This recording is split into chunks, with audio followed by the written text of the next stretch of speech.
नमस्कार, सुविद्या चैनल में आप सभी का हार्दिक स्वागत है। पिछली क्लास में पश्चिमी मरुस्थलीय क्षेत्र की बात की और अब हम बात करते हैं दूसरे भौतिक प्रदेश राजस्थान के अरावली पर्वतीय प्रदेश। अरावली पर्वतीय प्रदेश की अगर हम बात करते हैं तो हम उत्पत्ति, इसका विस्तार, विशेषता और वर्गीकरण की 3 भागों में बांटा गया है। उत्तरी अरावली, मध्य अरावली और दक्षिणी अरावली का क्षेत्र। तो उत्तरी अरावली की अगर हम उत्पत्ति की अगर हम बात करते हैं तो वहाँ पर हमने नूतन महाकल्प देखा था, लेकिन अरावली पर्वतमाला जो है वो आद्य महाकल्प के प्री कैम्बियन काल में लगभग 430 करोड़ वर्ष पूर्व गोंडवाना लैंड में वलन की क्रिया से इसका उत्पत्ति हुई है।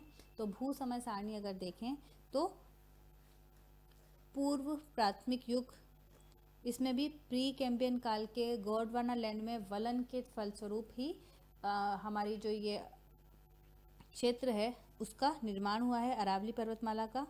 तो अरावली पर्वतमाला के निर्माण से संबंधित कुछ महत्वपूर्ण बातें अगर हम देखें तो अंतर्जात बल क्या होते हैं, कैसे इस प्रकार की पर्वत श्रेणियों का निर्माण हुआ। तो अंतर्जात बल ऐसे बल जो पृथ्वी के आंतरिक भाग में कार्य करते हैं या लगते हैं और धरातल पर विभिन्न प्रकार की स्थलाकृतियों का निर्माण या परिवर्तन कर देते हैं, उन्हें अंतर्जात बल कहते हैं। ये बल 2 प्रकार के होते हैं, आकस्मिक बल या फिर दीर्घकालीन बल। आकस्मिक बल तो या तो भूकंप के कारण अचानक से या ज्वालामुखी के कारण हो सकते हैं, और दीर्घकालीन बल जो होते हैं वो क्या करते हैं, ये 2 भागों में बांट सकते हैं, पर्वत निर्माणकारी बल और महाद्वीप निर्माणकारी बल। पर्वत निर्माणकारी बल जो है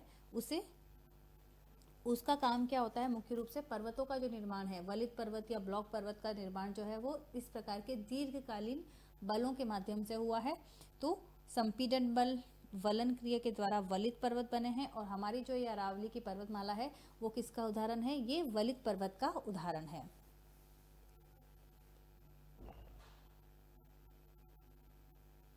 तो हम इसे एक उदाहरण के द्वारा समझ सकते हैं कि प्लेट 1 और प्लेट 2, एक प्लेट अगर इनमें से भारी है और दूसरी अगर हल्की है तो संपीड़न के कारण यहाँ पर संपीड़न बल लगेगा, और जो हल्की प्लेट है वो इस प्रकार से उसमें मुड़ाव हो जाएगा, प्लेट 2 जो है वो थोड़ी सी मुड़ जाएगी, और जो मुड़ाव की क्रिया के कारण क्या होंगे, कुछ वलन बनेंगे, और इसी कारण से वलित पर्वत कहा जाएगा। तो वलित पर्वत का ही उदाहरण क्या है, हमारी अरावली, विंध्याचल और हिमालय, ये सभी किसके उदाहरण हैं, वलित पर्वत के हैं। लेकिन जो हिमालय है वो तृतीय युग में नवजीवी महाकल्प में नवीन वलित पर्वत है, जबकि अरावली जो है वो प्राचीन वलित पर्वत का उदाहरण है। अरावली पर्वतमाला विश्व की प्राचीनतम पर्वतमाला है।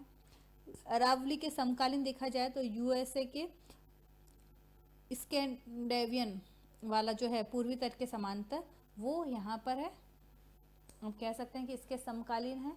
भारत में अरावली जो पर्वतमाला है इसका विस्तार अगर देखें तो पालनपुर गुजरात से लेकर दिल्ली तक ये फैली हुई है। लगभग 692 किलोमीटर या 700 किलोमीटर तक ये फैली हुई है। कहाँ से शुरुआत हुई है, गुजरात का जो पालनपुर वाला क्षेत्र है यहाँ से ये शुरू होती है, और राजस्थान होते हुए ये दिल्ली तक फैली हुई है। इसका विस्तार कितने राज्यों में है, तो 3 राज्यों में है, एक तो राजस्थान में, गुजरात में और कुछ हिस्सा हरियाणा में तथा दिल्ली तक। दिल्ली हमारा केंद्र शासित प्रदेश, तो 3 राज्यों और 1 केंद्र शासित प्रदेश में अरावली का विस्तार है।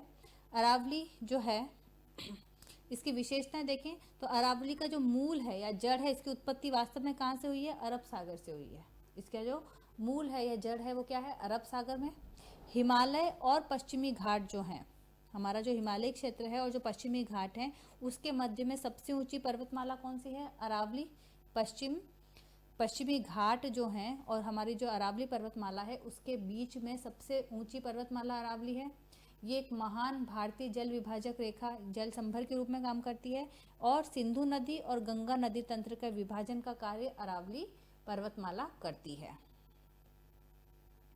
अगर हम बात करें कि दिल्ली, कटक या फिर रायसेना की पहाड़ियों के नाम से दिल्ली में से जाना जाता है, दिल्ली, कटक या फिर अरावली की जो पर्वतमाला हैं, पहाड़ियां हैं, वो गंगा के मैदान को पंजाब के मैदान से भी अलग करती हैं। तो गंगा के मैदान को पंजाब के मैदान से भी अलग करती हैं, जो दिल्ली की साइड में जितनी भी ये जो अरावली की पहाड़ियां स्थित हैं वो, इसे क्या कहा जाता है, यहाँ रायसीना की पहाड़ियाँ।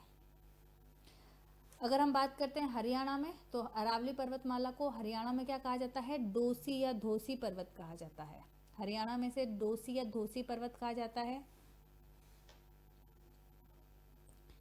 ये शिवालिक श्रेणी का भाग, इस पर राष्ट्रीय यहाँ पर एक ग्वाल पहाड़ी है हरियाणा में, गुरुग्राम में। शिवालिक श्रेणी का भाग, इस पर राष्ट्रीय सौर ऊर्जा अनुसंधान की स्थापना की गई है। अंतर्राष्ट्रीय सौर महागठबंधन का मुख्यालय है। अब हम बात कर लेते हैं राजस्थान में अरावली का विस्तार कहाँ से कहाँ तक है। हमने भारत में बात कर ली कि 3 राज्यों में और 1 केंद्र शासित प्रदेश में अरावली का विस्तार है। अगर हम राजस्थान की बात करते हैं तो राजस्थान में अरावली का विस्तार कहाँ से कहाँ तक है? तो देखिए, राजस्थान के खेड़ ब्रह्म सिरोही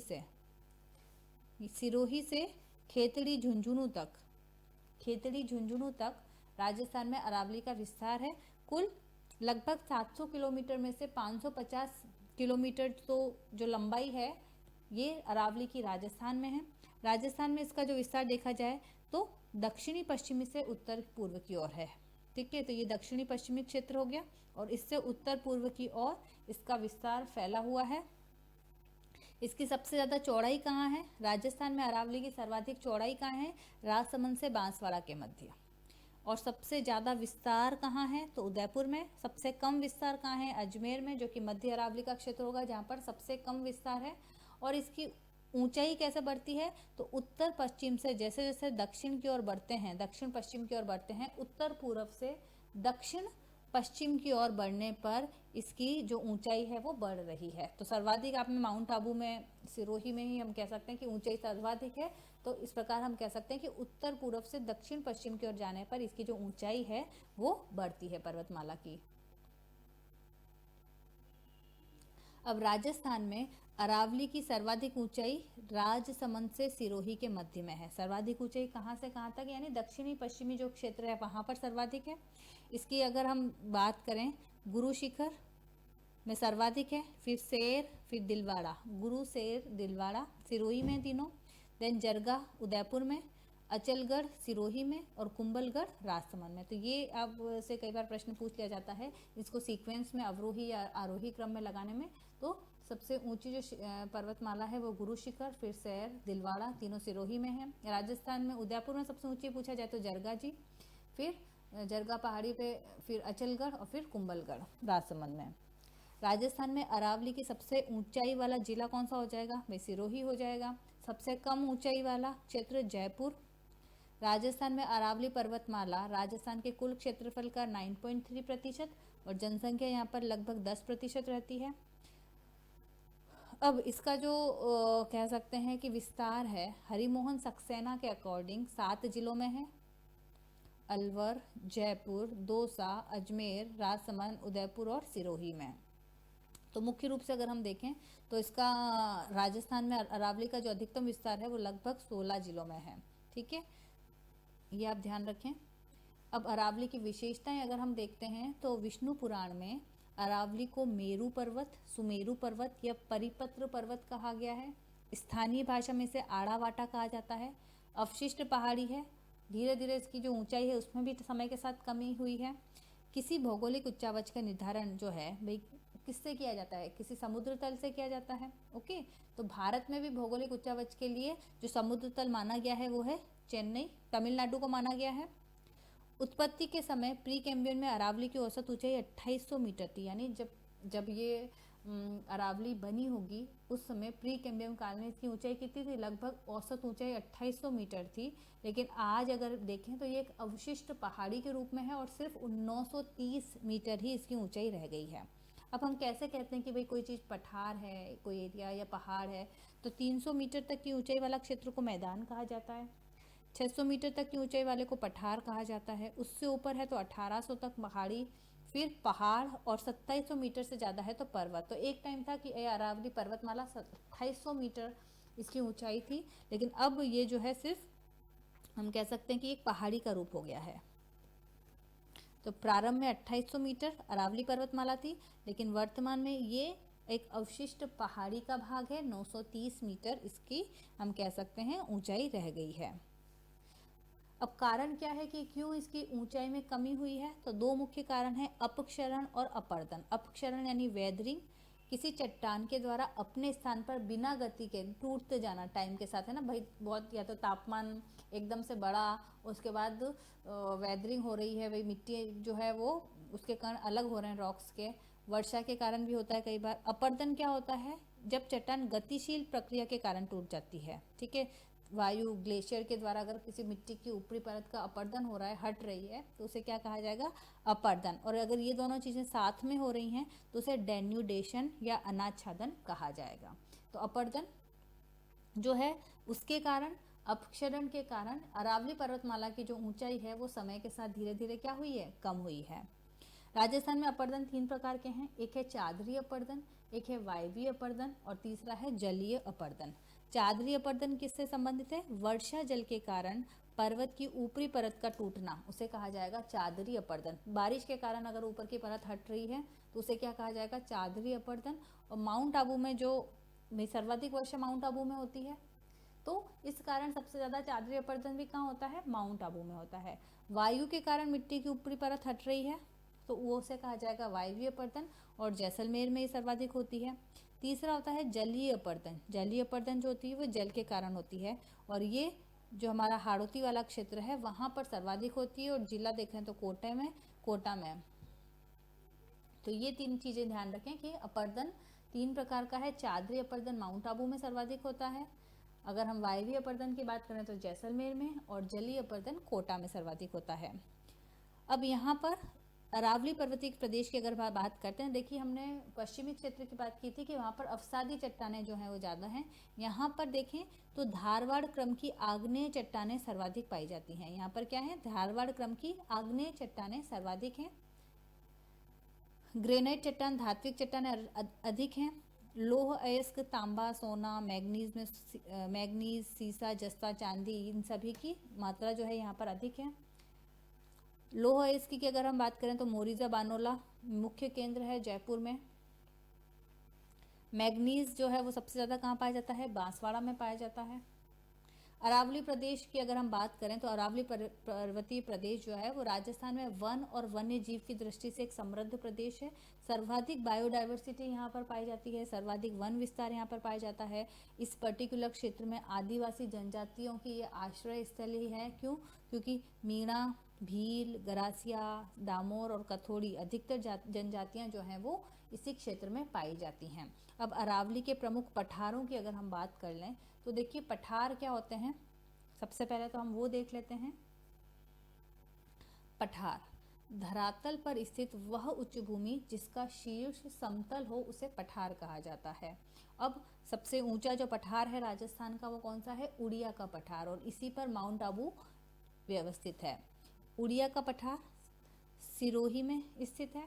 ये राजस्थान का सबसे ऊंचा पठार है, इसकी ऊंचाई लगभग 1362 मीटर है।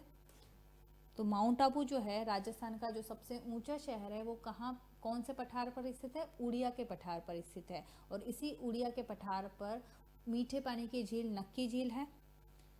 और अरावली की सबसे ऊंची जो चोटी है गुरु शिखर वो कहाँ पर है, उड़िया के पठार पर स्थित है। दूसरा है आबू का पठार। आबू का पठार भी सिरोही में है। उड़िया के पठार के दक्षिण में आबू का पठार है जो राजस्थान का दूसरा सबसे ऊंचा पठार है। इसका जो स्ट्रक्चर है थोड़ा सा बैथोलिक संरचना है जिसे इंसेलबर्ग की संरचना दी है। तो बैथोलिक संरचना या इंसेलबर्ग क्या होता है वो भी हम देख लेते हैं। बैथोलिक संरचना क्या है कि ज्वालामुखी क्रिया के दौरान जो मैग्मा है वो धीरे धीरे धरातल के भीतर अधिक गहराई में गुंबदाकार स्टाइल में जमा होता चला जाता है, और ये जो इस प्रकार की संरचना बना लेता है मैग्मा फैल फैल कर, उसी को बैथोलिक संरचना कहा गया है।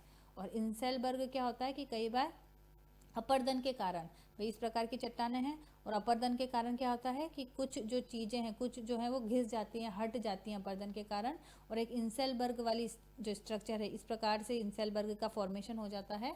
तो वो भी कहाँ पर कहाँ का फेमस है, हम कह सकते हैं ये आबू का पठार। तो आबू का पठार जो है इसकी जो स्ट्रक्चर है वो थोड़ी सी इंसेलबर्ग या बैथोलिक संरचना है। तीसरा अगर हम देखें तो भोराट का पठार। भोराट का पठार गोगुंदा से राजसमंद के बीच में स्थित है। तीसरा सबसे ऊंचा पठार है, भोराट का तीसरा सबसे ऊंचा पठार है। और इसी पर राजस्थान के उदयपुर की सबसे ऊंची चोटी जरगा चोटी जो है वो यहीं पर है। ये अरब सागर और बे ऑफ बंगाल का विभाजन का काम करती है। जो भोराट का पठार है एक जल संभर है या जल विभाजक है। किस किस को अलग करता है? अरब सागर और बे ऑफ बंगाल को भोराट का पठार अलग करता है।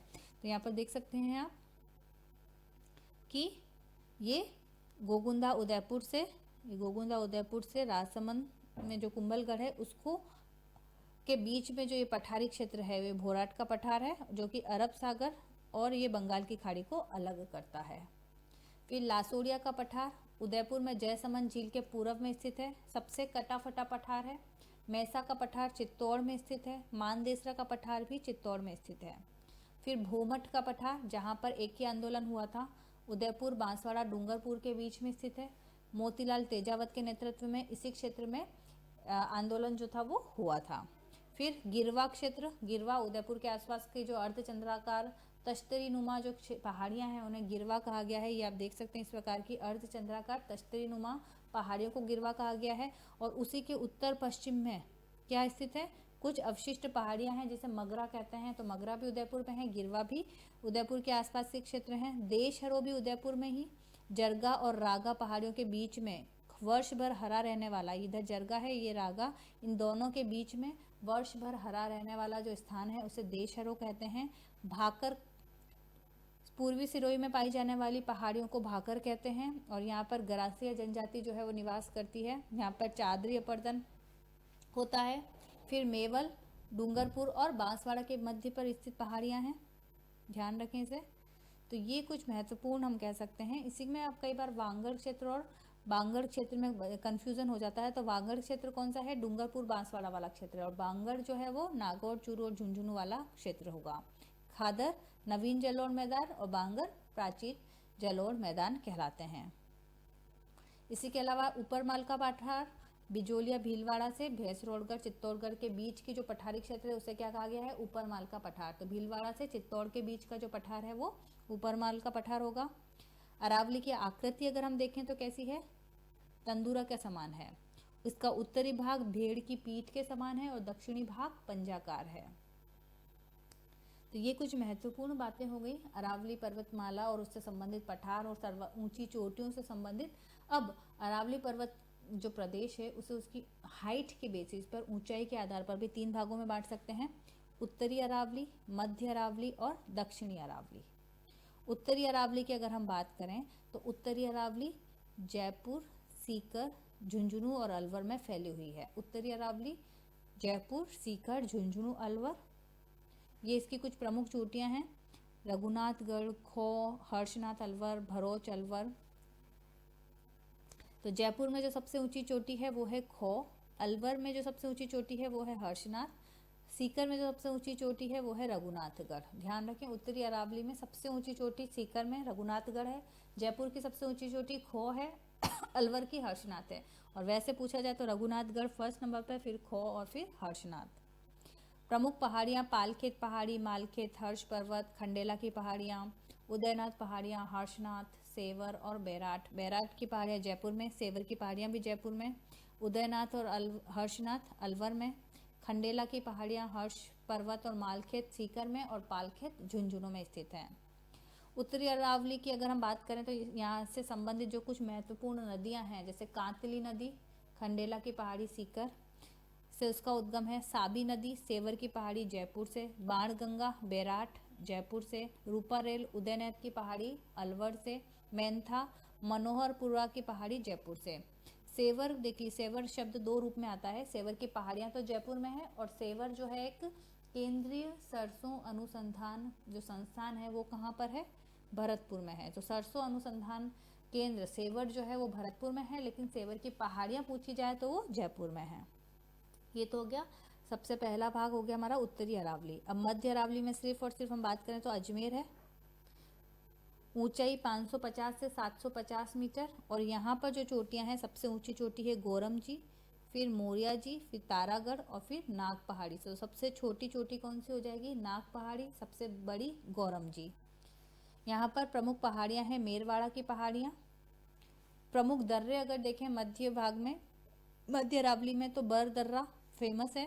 शिवपुरी दर्रा, सूरा घाट, पीपली, अरनिया, झीलवाड़ा और पाखेरिया। बर दर्रा मध्य अरावली का भाग है। कहाँ स्थित है? पाली में स्थित है। इस पर राजमार्ग NH 162 है। पाली को मेरवाड़ा अजमेर से जोड़ने का काम करता है। पाली को ब्यावर से जोड़ने का काम कौन करता है? बर दर्रा करता है। तो ये तो हो गया मध्य अरावली। दक्षिण अरावली की बात करें तो ये सिरोही, राजसमंद और उदयपुर में फैला है। राजसमंद में सर्वाधिक चोटियां जो हैं वो तो उदयपुर में है, लेकिन सर्वाधिक ऊंची चोटियां पूछ ली जाए तो वो सिरोही में है। ऊंचाई 900 मीटर। गुरु शिखर सबसे ऊंची चोटी, फिर सैर, दिलवाड़ा, जरगा, अचलगढ़, कुंभलगढ़, ये सब भी आप नाम याद रख सकते हैं। राजसमंद में है कुंभलगढ़, ये सब उदयपुर की, और ये सारी जो है वो सिरोही में पाई जाने वाली। गुरु शिखर, फिर सैर, दिलवाड़ा, अचलगढ़ और ये सारी जो है वो इसके अंतर्गत आ जाएंगी। दक्षिणी अरावली के प्रमुख दर्रे की अगर हम बात करते हैं तो पाली साइड में और उदयपुर साइड में और राजसमंद साइड में। पाली में है देसूरी की नाल, सोमेश्वर दर्रा और स्वरूप घाट। उदयपुर में है फुलवारी की नाल, केवड़ा की नाल, पगलिया नाल, देवारी और हाथी दर्रा। राजसमंद में है कामली घाट, गौरम घाट, हल्दी घाटी और हाथीगुड़ा। तो राजसमंद में क्या है? हल्दी घाटी और हाथीगुड़ा। अब अगर हम बात करते हैं देवारी की, ये जो देवारी है ये दिल्ली मुंबई औद्योगिक गलियारा कहलाता है। देवारी को क्या कहा जाता है? दिल्ली मुंबई औद्योगिक गलियारा। राष्ट्रीय राजमार्ग किसको कहा जाता है? 48 को। और ये जो राष्ट्रीय राजमार्ग 48 है वो किससे गुजरता है? देवारी दर्रे से गुजरता है। राजस्थान से गुजरने वाला एकमात्र एक्सप्रेस वे है ये। फिर राष्ट्रीय राजमार्ग 27 हाथी दर्रा और देवारी दर्रा से गुजरता है। केवड़ा की नाल कहाँ है? उदयपुर और जयसमंद झील के बीच में केवड़ा की नाल। फुलवारी की नाल कहाँ है? उदयपुर और झामर कोटड़ा के बीच में है फुलवारी की नाल। पगलिया, पाली को उदयपुर से जोड़ने का काम कौन सी करती है? पगलिया। राजसमंद का दर्रा है कामली घाट।